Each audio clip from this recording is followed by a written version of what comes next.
அஸ்ஸலாமு அலைக்கும் வரஹ்மத்துல்லாஹி வபரகாத்துஹு. ஏத்திஸ்ட் அதாவது பார்த்தீங்கன்னா நாத்திகர் இறைவனை நம்ப மாட்டாங்க. மனிதர்கள் தான் இங்கு சமம்னு இருப்பாங்க. இவங்களுடைய கொள்கையும் இதுதான். உங்களுடைய நண்பர்களும், உறவினர்களும் யாருன்னா இறை நம்பிக்கை இல்லாதவங்க இருந்தாங்கன்னா, அவங்களுக்கு இந்த வீடியோவை அதிகமாக ஷேர் பண்ணுங்க. அதன் நன்மை அல்லாஹ் சுப்ஹானஹு தஆலா உங்களுக்கும் எனக்கும் அளிப்பானாக. இப்போ இந்த உலகம் எப்படி உருவாகியிருக்கும்? எதனா ஒரு படைப்பாளன் இருக்கணும். சரிங்களா? இப்போ சூரியனை உருவாக்கணும்னா, ஒரு சாதாரண மனுஷனால முடியாது. இந்த உலகத்த உருவாக்கணும்னா, கடல உருவாக்கணும்னா, மேகத்த உருவாக்கணும்னா, கண்டிப்பாக ஒரு மனிதனாக முடியாது. இது உருவாக்கத்திற்கு யாருன்னா இருக்கணும்ல. அப்ப யாருன்னா, இறைவன் தான்னு நம்ம நம்ப முடியும். ஆனா, இறைவன் நம்பிக்கை இல்லாதவங்க என்ன சொல்றாங்கன்னா, இல்லவே இல்ல. அப்ப இறைவன படைச்சது யாரு? அப்படின்னு அவங்க கேள்விய முன்வைக்கிறாங்க. இப்போ ஒரு எக்ஸாம்பிள் நான் சொல்றேன். ஒரு பொருளோ, ஒரு மலையோ, ஒரு இயற்கையான விஷயத்த உருவாக்கணும்னா, கடவுளால தான் முடியும். ஆனா, கடவுள ஒருத்தர உருவாக்கணும்னா முடியவே முடியாது.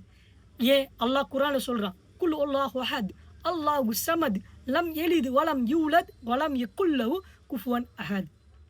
அவன் யாருக்கும் பிறப்படவும் இல்ல. அவன் யாராலும் பெறவும் மாட்டான். அவன்தான் இறைவன். புரிஞ்சிருக்கும் நான் நம்புறேன். இறைவனை யாருமே பெத்துக்கொள்ள முடியாது. அவன் நிலையானவன், என்றென்றும் இருப்பவன். அவனுக்கு உயிர் போகாது, உயிரும் வராது. புரிஞ்சிருக்கும் நான் நம்புறேன். இதை என்னதான் நம்ம சொன்னாலும், இறை மறுப்பாளர்கள், "இல்ல, இல்ல நாங்க சொல்றது தான் கரெக்ட். இல்ல, இல்ல நாங்க சொல்றது தான் கரெக்ட்." அப்படின்னு அவங்களுடைய மனம் ஒரு என்ன சொல்றதுன்னா, அ அவருடைய பெரியாருடைய கொள்கைய தவறா புரிஞ்சிருக்காங்க.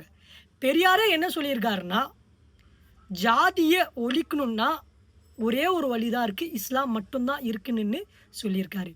எனவே நண்பர்களே, ஒரு விஷயத்த நல்லா புரிஞ்சுக்குங்க. இறை நம்பிக்கை என்பது நம்மளுடைய வாழ்க்கையில கண்டிப்பாக இருக்க வேண்டும். ஏன்னா, நம்மளுக்கு ஒவ்வொரு விஷயமும் இறைவன் தான் நம்மளுக்கு குடுத்திருக்கின்றான். இந்த கடல் நீராக இருக்கட்டும், உணவாக இருக்கட்டும், எல்லாமே அனைத்துமே இறைவன் தான் குடுத்திருக்கின்றான். எனவே இந்த மாரி மக்களுக்கு அல்லாஹ் இதாயத் தந்து நேர்வழி தருவானாக. பாரக்கல்லாஹ் ஃபீக்கும்.